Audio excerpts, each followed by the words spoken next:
जय हिंद साथियों, आज के इस क्लास में आप सभी का बहुत बहुत स्वागत है। तो साथियों, बिहार पुलिस सिपाही की नई भर्ती 2025 के लिए आज हमारा सेट नंबर 11 चलेगा। और साथियों, आज के सेट में जीके, साइंस और मैथ को मिलाकर टोटल 50 सिलेक्टेड प्रश्नों को कवर करने वाले हैं। तो आज का सेशन आपके लिए बहुत ज़्यादा महत्वपूर्ण होगा, इसलिए आप लोग पूरा क्लास को ध्यान से देखिए। और जो भी साथी चैनल पर पहली बार आए हैं और उनको बिहार पुलिस का बैच ज्वाइन करना है, आपको कुछ नहीं करना है, केवल इस वाले एप्लीकेशन को डाउनलोड कीजिए। उसके बाद आपको ऑल कोर्स पर क्लिक करना है, फिर यहाँ पर बाय नाउ का ऑप्शन आएगा, तो यहाँ पर पेमेंट करके बैच को ले सकते हैं। अगर आपको फिर भी समझ में नहीं आता है तो केवल एप्लीकेशन को डाउनलोड कीजिए और यहाँ पर हमारा ऊपर ही व्हाट्सएप नंबर मिल जाएगा, इस पर मैसेज कर दीजिए, आपको अच्छा से बता दिया जाएगा किस प्रकार से बैच को ज्वाइन करना है। तो चलिए इसी के साथ आज के सेट को स्टार्ट करते हैं। तो चलिए आज का पहला क्वेश्चन देखिए, निम्नलिखित में से कौन सा आश्रम महात्मा गांधी द्वारा स्थापित नहीं किया गया था? पवनार आश्रम, साबरमती आश्रम, सेवाग्राम या फिर डी टॉलस्टॉय फर्म। चलिए क्वेश्चन नंबर 1 के लिए आप लोग आंसर बताइए, इनमें से कौन सा आश्रम महात्मा गांधी द्वारा स्थापित नहीं किया गया था? तो यहाँ पर इसका सही जवाब है पवनार आश्रम। पवनार आश्रम की स्थापना किसने किया था? तो आचार्य विनोबा भावे ने किया था। किन के लिए किया था? तो महिलाओं के लिए। तो ए ऑप्शन यहाँ पर आपका बिल्कुल सही जवाब है, पवनार आश्रम की स्थापना विनोबा भावे ने किया था। अब यहाँ पर देखिए है आपका साबरमती। तो साबरमती आश्रम की स्थापना किसने किया था? महात्मा गांधी जी ने किया था। कब किया था? तो 1915 में किया था, अहमदाबाद के बाहर। सेवाग्राम की बात करें तो सेवाग्राम आश्रम की स्थापना 1936 में किया गया था। कब? 1936 में। एक पूछा जाता है फिनिक्स फर्म, ठीक है, ये क्वेश्चन पिछले बार भी पूछा गया है। फिनिक्स फर्म की स्थापना कब किया गया था? तो 1904 में किया गया था। फिनिक्स फर्म की स्थापना कहाँ पर किया गया था? तो नटाल में स्थापित किया गया, ध्यान रखिएगा। तो यहाँ पर इसका आंसर हो जाएगा पवनार आश्रम की स्थापना महात्मा गांधी जी ने नहीं किया था। दूसरा क्वेश्चन देखिए, राणा टिग्रिना किस जीव का वैज्ञानिक नाम है? चलिए क्वेश्चन नंबर 2 के लिए आप लोग आंसर बताइए। पिछले बार एग्जाम में पूछा गया था आम का वैज्ञानिक नाम, और साथियों बिल्कुल 2024 के एग्जाम पैटर्न पर आधारित सवाल है, इसलिए आप लोग एक भी क्वेश्चन को स्किप ना करें। चलिए बताइए, राणा टिग्रिना किस जीव का वैज्ञानिक नाम है? बिल्कुल ऐसा ही पेपर आपको इस बार एग्जाम में देखने मिलेगा। तो साथियों राणा टिग्रिना जो है एशियाई मेंढक का वैज्ञानिक नाम है। किसका? एशियाई मेंढक का। यहाँ पर डी ऑप्शन आपका राइट आंसर है। तीसरा क्वेश्चन, लेड का रासायनिक प्रतीक क्या है? चलिए लगाइए क्वेश्चन 3 के लिए आंसर क्या होगा, और मैथ्स का क्वेश्चन आपको सेशन के लास्ट में मिलेगा, ठीक है। अभी आप लोग जीके और साइंस के प्रश्नों को कवर कीजिए। तो लेड की बात करें यानी कि सीसा। सीसा एक रासायनिक तत्व है जिसका रासायनिक प्रतीक होता है Pb। क्या होता है? Pb, ये रासायनिक प्रतीक है। और इसका परमाणु क्रमांक कितना होता है? तो याद रखिएगा 82 होता है। चलिए अगला क्वेश्चन देखिए, एक मुक्त रूप से लटका हुआ चुंबक हमेशा डैश दिशा में संरेखित होता है। और साथियों हम आपको डेली क्लास में बताते हैं और आज फिर से बता देते हैं, क्लास में जो भी हम एक्स्ट्रा क्वेश्चन बताते हैं इसका पूरा आपको नोट्स दिया जा रहा है। बूस्टर जीके आपको मिल जाएगा बिहार पुलिस के बैच में, उसमें टोटल 40 नोट्स अपलोड हो चुका है, तो आप लोग जाकर देख सकते हैं। तो एक मुक्त रूप से लटका हुआ चुंबक जो है ये हमेशा किस दिशा में संरेखित होता है? तो याद रखिएगा इसका आंसर क्या हो जाएगा? उत्तर दक्षिण की तरफ। सी ऑप्शन यहाँ पर आपका सही जवाब है। जो मुक्त रूप से लटका हुआ चुंबक होता है उसको अगर हम लोग पूर्व पश्चिम की ओर लटकाएंगे तो ऑटोमेटिक ही उत्तर दक्षिण की तरफ हो जाएगा, तो हमेशा वो उत्तर दक्षिण की तरफ लटका रहता है। सी ऑप्शन यहाँ पर सही है। भारतीय रिजर्व बैंक का मुख्यालय कहाँ पर स्थित है? और एक भी दिन आप लोग क्लास को मिस ना करें। क्लास का समय है शाम 7:30 बजे, जिसमें आपका सब्जेक्ट वाइज क्लास हो रहा है। सब्जेक्ट वाइज में अभी आपका हिस्ट्री चल रहा है फुल डिस्कशन के साथ में। इससे पहले पॉलिटी में और ज्योग्राफी, साइंस ये सब क्लास हो चुका है। बाकी जो भी क्लास आपका छूटा हुआ है, आप लोग एप्लीकेशन को डाउनलोड कीजिए। वहाँ पर आपको मोबाइल नंबर हमारा मिल जाएगा, उस पर मैसेज कीजिए, व्हाट्सएप मैसेज, आपको जानकारी दे दिया जाएगा। इसका आंसर क्या हो जाएगा? भारतीय रिजर्व बैंक का मुख्यालय हो जाएगा मुंबई।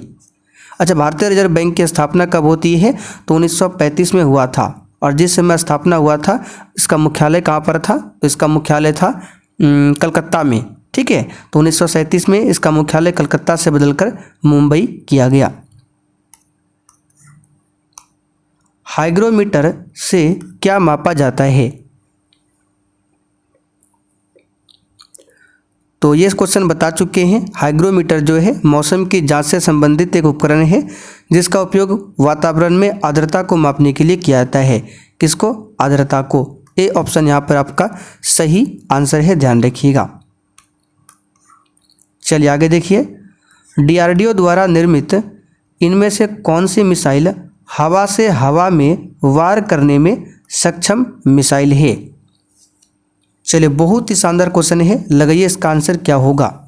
और जैसे ही क्लास खत्म होगा, इसका पूरा पीडीएफ आपको आंसर के साथ एप्लीकेशन में मिल जाएगा। और साथ में जो भी क्लास में एक्स्ट्रा क्वेश्चन बताए हैं, ये भी आपको 1 लाइनर फॉर्म में मिलेगा। तो इसका सही जवाब है अस्त्र। डीआरडीओ द्वारा निर्मित कौन सी मिसाइल हवा से हवा में वार करने में सक्षम मिसाइल है? तो ये है आपका अस्त्र। कौन है? अस्त्र। पक्षियों की इनमें से कौन सी प्रजाति गंभीर रूप से लुप्त प्राय है? चलिए बताइए। तो ये है ग्रेट इंडियन बस्टर्ड। राजस्थान का राजकीय पक्षी है ग्रेट इंडियन बस्टर्ड। ठीक है, इसको भारत के गंभीर रूप से संकटग्रस्त लुप्त प्राय पक्षी में इसको शामिल किया गया है। मोर का वैज्ञानिक नाम क्या है? आप लोग कमेंट करके बताइए। तो अल हिलाल नामक समाचार पत्र किस स्वतंत्रता सेनानी ने आरंभ किया था? चलिए बताइए। ये क्वेश्चन पिछले बार भी एग्जाम में आया था, तो क्लास में कई बार बता चुके हैं। अल हिलाल और अल विलाल, ये दोनों जो समाचार पत्र है मौलाना अबुल कलाम आज़ाद की है। यहाँ पर बी ऑप्शन आपका सही जवाब है। इसका प्रकाशन 1912 में कलकत्ता से हुआ था। भारत का पहला अंग्रेजी समाचार पत्र कौन सा था? बंगाल गजट, जो कि 1780 में जेम्स ऑगस्टस हिक्की के द्वारा इसका प्रकाशन हुआ था। और पहला हिंदी समाचार पत्र पूछे तो ये हो जाएगा उद्दत मार्तंड। ये बता चुके हैं, उद्दत मार्तंड ये पहला हिंदी समाचार पत्र था। चलिए आगे देखिए। निम्नलिखित में से कौन सा घास का मैदान नहीं है? और जिनको भी बैच के बारे में डिटेल्स में जानकारी चाहिए, क्लास के लास्ट में आपको बताया जाएगा। अभी आप लोग क्लास कीजिए।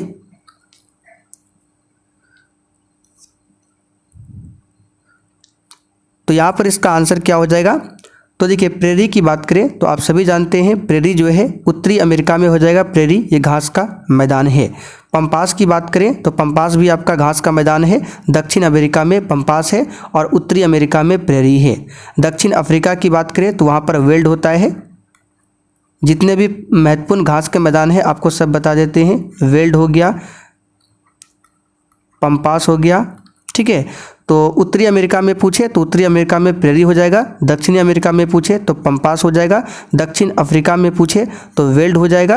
और स्टेपी की बात करें तो एशिया में घास के मैदान को स्टेपी कहते हैं। और सवाना कहाँ बोलते हैं? तो अफ्रीका में घास के मैदान को सवाना बोला जाता है। जबकि फेन जो है ये घास का मैदान नहीं है, ये एक प्रकार की आर्द्र भूमि है। भारतीय ध्वज के डिजाइन का श्रेय इनमें से किसे दिया जाता है? तो कई बार बता चुके हैं। इसका आंसर क्या हो जाएगा? पिंगली वेंकैया। आंसर क्या हो जाएगा? पिंगली वेंकैया। चलिए बताइए, सार्क का विस्तृत रूप क्या है? यानी सार्क का फुल फॉर्म क्या है आपको बताना है।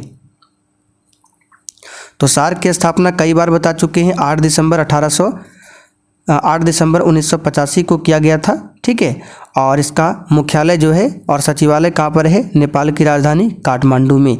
इसमें टोटल 8 सदस्य देश शामिल है। कौन कौन? बांग्लादेश, भूटान, भारत, मालदीव, नेपाल, पाकिस्तान, श्रीलंका और अफगानिस्तान। तो इसका फुल फॉर्म होता है south Asian association for regional cooperation. यहाँ पर देख सकते हैं डी ऑप्शन में दिया हुआ है। चलिए, export import bank of India की स्थापना कब हुई थी? एक्सपोर्ट इंपोर्ट यानी कि एक्जिम बैंक ऑफ इंडिया की स्थापना कब होती है?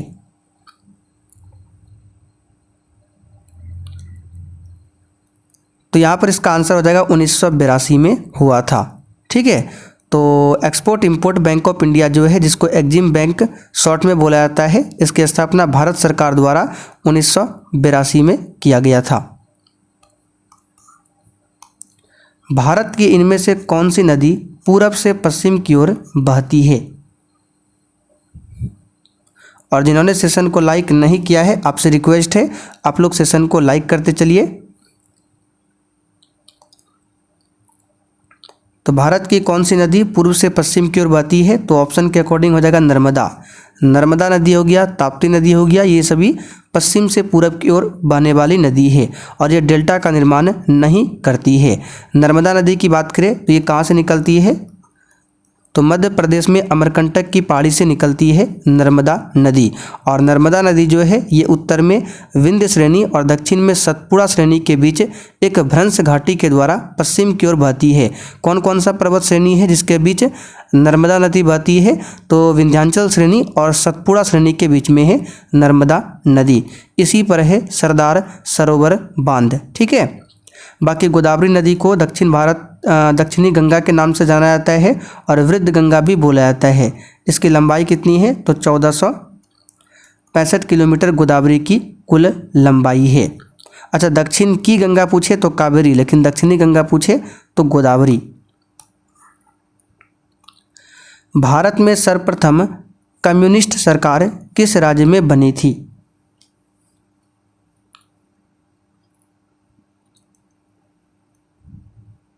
तो इसका आंसर हो जाएगा केरल में। कहाँ पर? केरल में, याद रखिएगा केरल में। भारत का प्रथम मुख्य चुनाव आयुक्त कौन थे?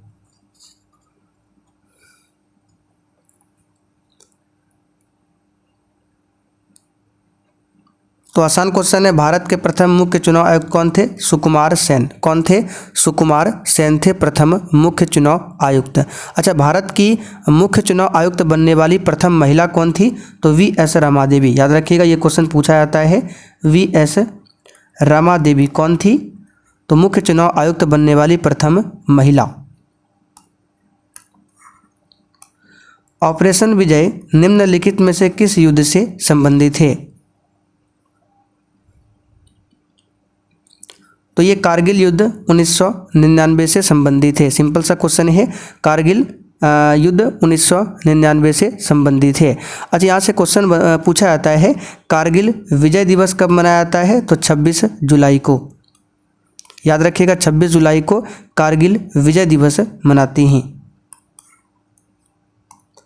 समाचार पत्र बंगाल गजट 1780 भारत का पहला समाचार पत्र के संस्थापक कौन थे?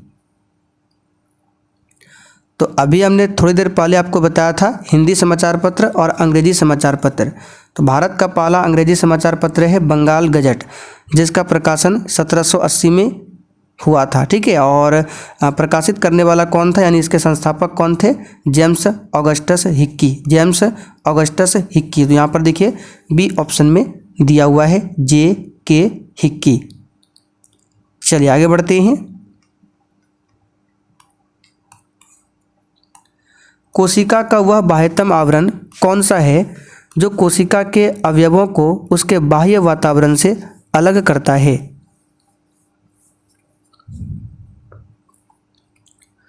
तो कोशिका का बाह्यतम आवरण कौन सा है जो कोशिका के अवयवों को उसके बाह्य वातावरण से अलग करता है? तो ये है प्लाज्मा झिल्ली। क्या है? प्लाज्मा झिल्ली। चलिए आगे देखते हैं। निम्नलिखित में से पश्चिमी तट में स्थित क्षेत्र का नाम कौन सा है?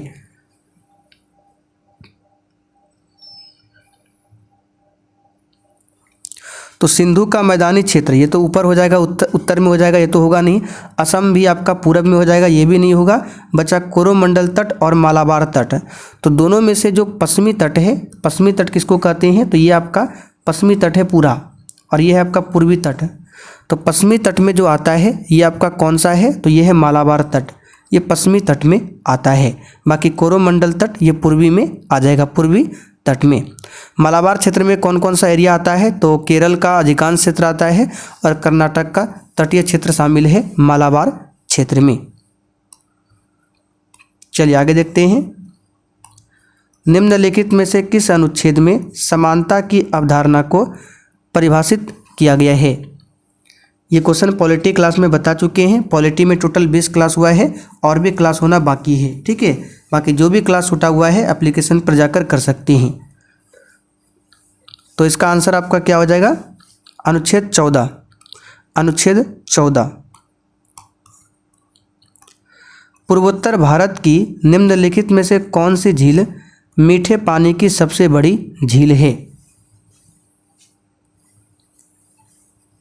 तो ऐसे तो भारत की मीठे पानी की झील आपका हो जाएगा वुलर झील, जो कि जम्मू कश्मीर में है। लेकिन पूर्वोत्तर भारत में पूछा गया है मीठे पानी की सबसे बड़ी झील, तो ये हो जाएगा आपका लोकटक झील। कौन सा हो जाएगा? तो यहाँ पर देखिए ए ऑप्शन में दिया हुआ है लोकटक झील। ये कहाँ पर है?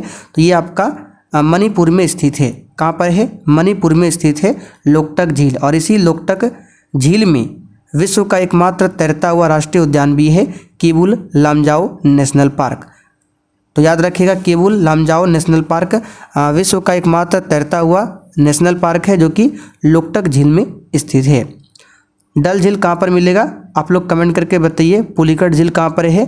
कोलेरू झील कहाँ पर है? ये सब बताइए आप लोग कमेंट करके। चलिए आगे देखिए। निम्नलिखित में से किसने विश्व स्वास्थ्य संगठन के लिए विश्व का पहला मलेरिया वैक्सीन विकसित किया?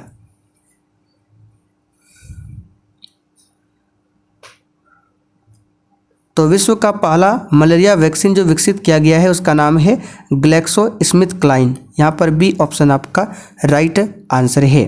अब मलेरिया की बात करें तो ये परजीवी के कारण होने वाला रोग है। कौन सा परजीवी है? तो प्लाज्मोडियम परजीवी के कारण होता है क्या? मलेरिया। और मलेरिया जो होता है मच्छर के काटने से होता है। अब कौन सा मच्छर है? तो मादा एनाफिलीज मच्छर। चलिए आगे देखिए। संघ और केंद्र सरकार के खातों के संबंध में संवैधानिक शक्तियों और कर्तव्यों का प्रयोग निम्नलिखित में से किसके द्वारा किया जाता है? चलिए लगाइए इसका आंसर क्या होगा। तो ये भारत के नियंत्रक एवं महालेखा परीक्षक के द्वारा होता है, ठीक है, जिसको शॉर्ट में CAG बोलते हैं। CAG का उल्लेख आर्टिकल 148 में किया गया है। अच्छा, CAG का कार्यकाल कितना होता है? तो 6 वर्ष का होता है। 6 वर्ष का या 65 वर्ष की उम्र, जो भी पहले पूरा हो जाए। CAG की नियुक्ति कौन करता है? तो भारत के राष्ट्रपति CAG का नियुक्ति करता है, ठीक है। चलिए आगे बढ़ते हैं। वायुमंडल में मौजूद इनमें से कौन सी गैस का उपयोग दहन, श्वसन एवं नाइट्रोजन के ऑक्साइड के निर्माण नामक तीनों प्रक्रियाओं में किया जाता है?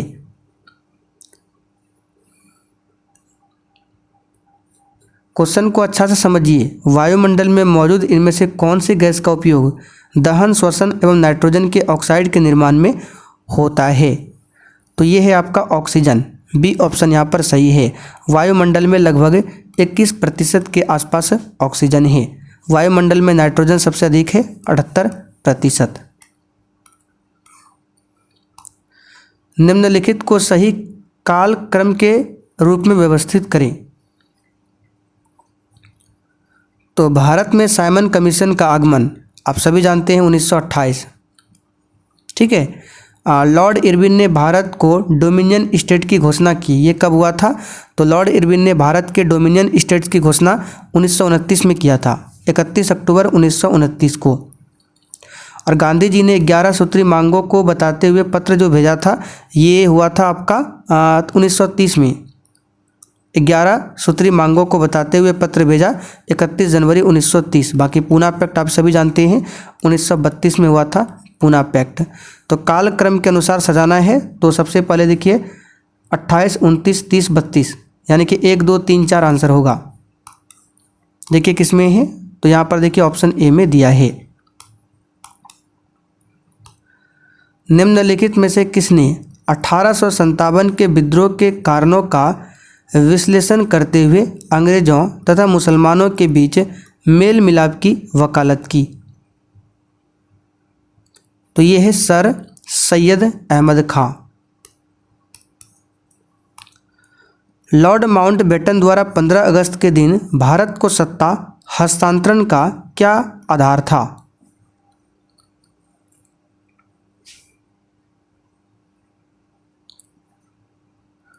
तो यहाँ पर इसका आंसर हो जाएगा एडमिरल माउंटबेटन के समक्ष जापानी सेना के समर्पण की वर्षगांठ उस दिन थी, इसीलिए 15 अगस्त के दिन भारत को सत्ता हस्तांतरण किया गया। यहाँ पर डी ऑप्शन आपका राइट आंसर है। बहुजन हिताय बहुजन सुखाय निम्नलिखित में से किस राष्ट्रीय संस्थान का संस्कृत आधारित आदर्श वाक्य है? चलिए बताइए इस क्वेश्चन का आंसर क्या होगा। तो यहाँ पर इस क्वेश्चन का आंसर हो जाएगा All India Radio. C option आपका सही आंसर है। चलिए आगे देखते हैं। बरदा वन्यजीव अभयारण्य का उद्घाटन किस राज्य में किया गया? तो ये किया गया है गुजरात में।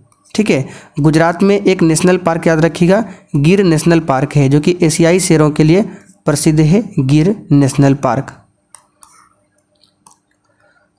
15 अगस्त 1947 को भारत के पहले प्रधानमंत्री जवाहरलाल नेहरू ने दिल्ली में लाल किले के डैश ऊपर भारतीय राष्ट्रीय ध्वज फहराया था। किस गेट के ऊपर? तो याद रखिएगा लाहौरी गेट के ऊपर। डी ऑप्शन यहाँ पर आपका सही जवाब है। टी बोर्ड ऑफ इंडिया का मुख्य कार्यालय कहाँ पर स्थित है? तो याद रखिएगा ये पश्चिम बंगाल की राजधानी कोलकाता में अवस्थित है। आगे देखते हैं। राष्ट्रीय आंदोलन में निम्न में से किसको नरम दलीय के तौर पर नहीं माना जाता था? कई बार बता चुके हैं नरम दल का नेता कौन कौन था, गरम दल का नेता कौन कौन था। तो देखिए सूरत विभाजन हुआ था 1907 में, कांग्रेस का जो सूरत का अधिवेशन हुआ था 1907 में, तो इसी में कांग्रेस 2 गुट में विभाजित हो गया था, एक गरम दल दूसरा नरम दल। गरम दल में बाल गंगाधर तिलक, लाला लाजपत राय, बिपिन चंद्र पाल, यानी कि लाल बाल पाल शॉर्ट में बोला जाता है, ये प्रसिद्ध थे गरम दल में। ठीक है, तो किसको नरम दलीय के तौर पर नहीं माना जाता है? तो बाल गंगाधर तिलक। और यहाँ पर देखिए क्या बोला गया है, नरम दलीय के तौर पर नहीं माना जाता है, यानी गरम दल में माना जाता है। तो बाल गंगाधर तिलक तो आपका गरम दल का नेता हो जाएगा, बाल गंगाधर तिलक, साथ में लाला लाजपत राय और बिपिन चंद्र पाल, ये सभी गरम दल के नेता थे, बाकी ये जो है नरम दलीय नेता थे। किस वैज्ञानिक ने अपर्दन चक्र सिद्धांत में परिवर्तन किया?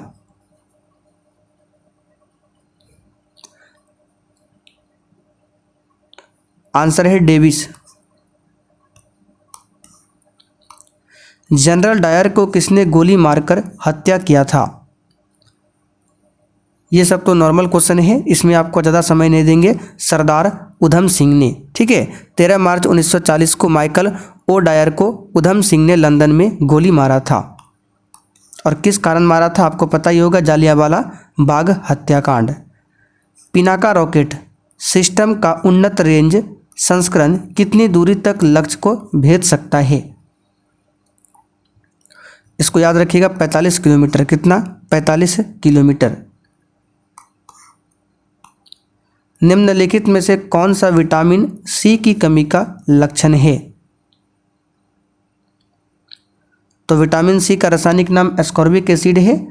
ठीक है, एस्कॉर्बिक एसिड, विटामिन सी की कमी से स्कर्वी बीमारी होती है और यहाँ पे देखिए मसूड़ों से खून निकलना, ये भी विटामिन सी की कमी के कारण ही होता है। रतौंधी विटामिन ए की कमी से होता है। निम्नलिखित में से किन में एनीमिया होने का खतरा अधिक होता है?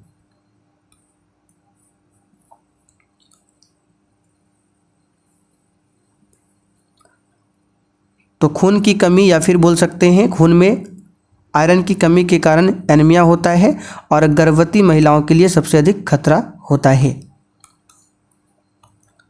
निम्नलिखित में से कौन सा जानवर रेबीज फैला सकता है?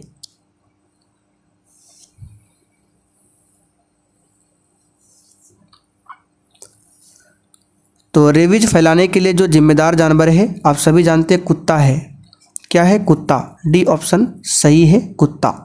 अच्छा, रेबीज के टीके की खोज किसने किया था? आप लोग कमेंट करके बताइए। तो निम्नलिखित में से कौन सा सतह पर जल संसाधन का एक उदाहरण है?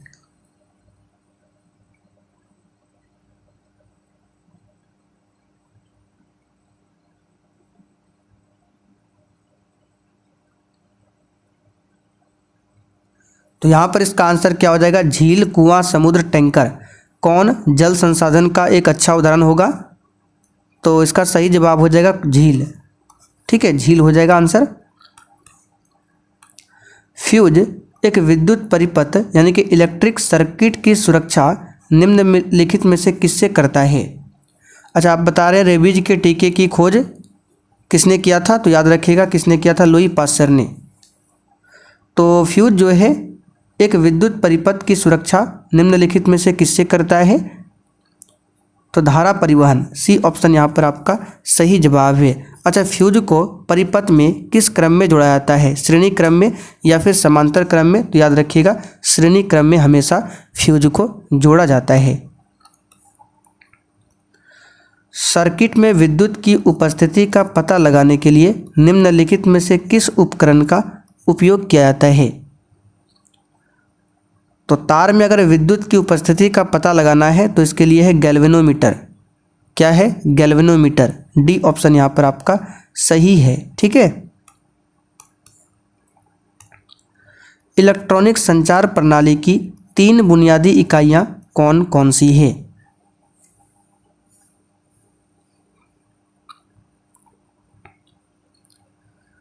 तो संचार प्रणाली की 3 बुनियादी इकाइयाँ हैं। एक है आपका ट्रांसमीटर। ठीक है, तो ट्रांसमीटर है। दूसरा होता है संचार चैनल। तीसरा होता है रिसीवर। तो देखिए किस में दिया हुआ है? ट्रांसमीटर है, ट्रांसमिशन चैनल है और रिसीवर है। ट्रांसमिशन चैनल का मतलब संचार चैनल। तो ऑप्शन ए यहाँ पर आपका सही है। इसको अच्छा से देख लीजिएगा, इस तरह के टेक्निकल क्वेश्चन भी एग्जाम में एक पूछा जाता है। चलिए, अल हिलाल नामक समाचार पत्र, ये क्वेश्चन रिपीट हो गया है। ये क्वेश्चन आप लोगों के लिए छोड़ रहे हैं, इसका आंसर आप लोग बताइए, हालांकि क्लास में बता चुके हैं। अब चलिए यहाँ से मैथ्स के क्वेश्चन है, इसको आप लोग सॉल्व कीजिए। जिनको सॉल्व करना आता है आप लोग सॉल्व करके बता सकते हैं, इसमें आपको थोड़ा सा समय देते हैं। यहाँ पर आप लोग ध्यान दीजिए, यहाँ पर डिवाइड है, आपको क्या करना है? भाग करना है, जोड़ना नहीं है। यहाँ पर आपको भाग करना है। तो 0.000, 3 जीरो है, 2 5, और इसमें भाग आपको किससे करना है? तो 12.5 से भाग करना है। तो सबसे पहले क्या करेंगे? दशमलव को हटाएंगे। ये सब नॉर्मल क्वेश्चन है। ठीक है, तो यहाँ पे देखिए दशमलव के आगे 5 अंक है, यहाँ पर 1 ही अंक है, तो यहाँ पर भी 5 पुराएंगे। तो 1 2 3 4 5। ठीक है, अब दशमलव को हटा देंगे तो क्या बचेगा? 25/125 पे 4 जीरो।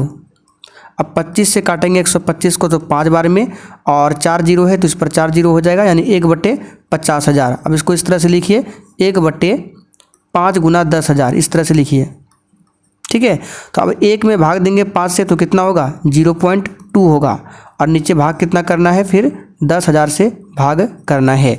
तो इसको जब सॉल्व करेंगे, भाग करेंगे 10,000 से 0.2 में, तो यहाँ पर 1 2 3 4 जीरो है, तो भाग में क्या होता है? दशमलव पीछे हटता है और गुना में दशमलव आगे चलता है। ठीक है, तो 1 2 3 4, तो यहाँ पर 4 जीरो हो जाएगा, यानी कि 2 तो पहले से है। ठीक है, 2 पहले से है और जीरो कितना होगा? 4। तो 1 2 3 4, दशमलव यहाँ आ जाएगा, फिर उसके बाद जीरो। तो देखिए दशमलव के बाद 4 जीरो, तो देखिए किस ऑप्शन में है, यहाँ पर बी ऑप्शन में है। तो जिनका भी आंसर बी आया है बिल्कुल आपका सही है। अब ये नॉर्मल क्वेश्चन है, ठीक है, ये आपको आना चाहिए। आगे देखिए, यदि वर्ग समीकरण यानी कि द्विघात समीकरण x square minus P x plus 54 बराबर 0 के ऋणात्मक मूल 2,3 के अनुपात में हो तो पी का मान क्या होगा। तो जब भी कोई संख्या अनुपात में रहता है तो उसको मानते हैं एक्स के फॉर्म में। तो 2 है तो मान लीजिए 2x, 3 है तो मान लेते हैं 3x, यानी कि मूल हमारा हो जाएगा 2x, दूसरा 3x। अब हम लोग जानते हैं शून्यक का योगफल और शून्यक का गुणनफल। आपने 10th क्लास में पढ़ा होगा, शून्यक का गुणनफल अल्फा इंटू बीटा बराबर क्या होता है, c बटे a। अब ए बी सी क्या होता है, तो एक्स स्क्वायर के गुणांक को a बोलते हैं, x के गुणांक को b बोलते हैं, अचर पद को c बोलते हैं, ये पता होना चाहिए। तो अल्फा इंटू बीटा बराबर c by A. Alpha beta क्या है, 2x 3x। तो यहाँ पर ठीक है, अल्फा बीटा शून्यक है तो यहाँ पर भी शून्यक है। तो अल्फा के जगह पे 2x, बीटा के जगह पे गुना दे के 3x बराबर c बटे c कितना है, 54 है, और a कितना हो जाएगा, तो एक्स स्क्वायर का यहाँ पे गुणांक 1 है तो नीचे 1 लिखेंगे, तो 54 में 1 से भाग करेंगे तो 54 ही होगा। अब 2x गुना 3x तो ये कितना हो जाएगा, 6x स्क्वायर बराबर कितना हो जाएगा, 54। अब x स्क्वायर बराबर कितना हो जाएगा, 9। तो x बराबर क्या हो जाएगा, √9 यानी कि 3। x का मान हमारा क्या आ गया, 3। अब निकालेंगे अल्फ़ा प्लस बीटा, क्या होता है सूत्र, माइनस b बटे ए। तो अल्फ़ा है आपका 2x, बीटा है 3x बराबर माइनस b बटे, तो माइनस दे दिए, और b के स्थान पर क्या है, माइनस p, यानी x का गुणांक है माइनस p। तो माइनस तो पहले से है और एक माइनस होगा माइनस p, और बटे a के जगह पे फिर 1 होगा तो नीचे 1 लिख देंगे। अब 2x और 3x कितना होगा, 5x। तो 5x बराबर क्या होगा, माइनस माइनस प्लस यानी p हो जाएगा। अब x के जगह पे 3 रख दीजिए, तो 5 गुना कितना हो जाएगा, 3 बराबर p। तो p का मान कितना हो गया, 15। तो यही तो पूछ रहा है p का मान, ए ऑप्शन में यहाँ पर दिया हुआ है। चलिए आगे देखिए, 21 मजदूर किसी दीवार को 25 दिनों में बना सकते हैं। यदि 14 मजदूर और लगा दिए जाए तो वे पूर्ण कार्य को कितने दिनों में समाप्त करेंगे। आपने फॉर्मूला पढ़ा होगा m1 d1 बराबर m2 d2। यहाँ पर देखिए 21 मजदूर है, 25 दिनों में दीवार को बनाते हैं, ठीक है। यदि 14 मजदूर और लगा दिए जाए, यानी पहले 21 था और इसमें प्लस 14 मजदूर और जोड़ना है, तो 21 में 14 को जोड़ेंगे तो कितना होगा, तो 21 10 31 4 35, यानी कि 35 मजदूर हो गया। तो अब 35 मजदूर उस काम को कितने दिनों में करेंगे, यानी डी का मान निकालना है, यानी m1 d1 बराबर m2 d2। नॉर्मल सा क्वेश्चन है। अब 5 सत्ते 35, 5 25, 7 तिया 21, तो 3 पच्चे कितना हो जाएगा, 15। 15 बराबर क्या हो जाएगा, डी, यानी डी का मान निकालना है तो 15 हो जाएगा। तो यहाँ पर देखिए आंसर क्या हो जाएगा, 15। तो A B C D option नहीं दिया है, यहाँ पर आंसर क्या होगा हमारा, 15 होगा। कितना होगा, 15 दिन में पूरा कर लेंगे। यहाँ पर देखिए 15 यहाँ पर दिया है। संख्या 23.43 का रूप क्या होगा, 4 3 पर आवर्त है। तो ये 9th क्लास का क्वेश्चन है। तो इसके लिए शॉर्ट ट्रिक आपको बताते हैं। अगर कहीं पे लिखा है 0.3 और इस पर आवर्त है, अगर बोलेगा कि इसका भिन्न क्या होगा तो कुछ मत कीजिए, जो अंक है उसको लिख दीजिए और नीचे जितने पर आवर्त होता है उतना 9 देना है। तो 3 पर आवर्त है तो 9 हो जाएगा। अगर इस तरह से लिखा रहे 0.13 दोनों पर आवर्त तब क्या होगा, तो ऊपर 13 है तो 13 लिख दीजिए और नीचे जितने अंक पर आवर्त होता है उतना 9 होता है। तो यहाँ पर 2 अंक पर आवर्त है तो क्या होगा, 2 9 होगा। अगर मान लीजिए लिखा है 0.343 और इस पर आवर्त है तब मान क्या होगा, 3 4 3 बटे 3 अंक पर आवर्त है तो 3 9 होगा। तो ये कंसेप्ट आपको ध्यान रखना है। तो इसी कंसेप्ट से इसको बनाएंगे। तो यहाँ पर 23.43 है और हमने जो आपको बताया 0 दशमलव में, तो सबसे पहले क्या करेंगे, इसको लिखिए 23 प्लस इस तरह से लिख दीजिए 0.43। अब इसको जोड़ेंगे तो यही हो जाएगा। अब 23 लिख दीजिए प्लस, और यहाँ पर तो आवर्त है और अभी इसके लिए हमने आपको बताया तो 43 है तो 43 लिख दीजिए और 2 अंक पर आवर्त है तो 2 9 हो जाएगा, ठीक है। अब इसको जोड़ दीजिए, भिन्न का जोड़ कर दीजिए, आपका आंसर आ जाएगा यहाँ पे 99 और यहाँ पे क्या होगा 99 गुना 43 और प्लस यहाँ पे 43। तो इसको सॉल्व करेंगे तो नीचे तो आपका कितना आएगा 99, तो एक ही ऑप्शन में 99 दिख रहा है तो इसका मतलब हमारा आंसर क्या होगा 2320/99। आप लोग सॉल्व कर लीजिएगा, 2320 ही आएगा। चलिए आगे बढ़ते हैं। तो चलिए आज के सेट में टोटल 49 ही क्वेश्चन थे। अब आप लोग कमेंट करके बताइए आपने कितने क्वेश्चन सही किया। और जिनको भी बिहार पुलिस का बैच ज्वाइन करना है, आइए आपको बता देते हैं। आपको कुछ नहीं करना है, केवल आपको इस एप्लीकेशन को डाउनलोड करना है। उसके बाद यहाँ पर हमारा व्हाट्सअप नंबर मिल जाएगा, तो इस व्हाट्सअप नंबर पर मैसेज कीजिए। आपको कोर्स के बारे में सब जानकारी मिल जाएगा। कोर्स में क्या क्या मिलेगा, कौन सा PDF मिलेगा, क्लास का नोट्स कहाँ पर मिलेगा, बूस्टर GK क्या है, सब कुछ जानकारी मिल जाएगा। यहाँ पर व्हाट्सअप नंबर दिया गया है। तो चलिए आज के लिए इतना ही, तब तक के लिए जय हिंद।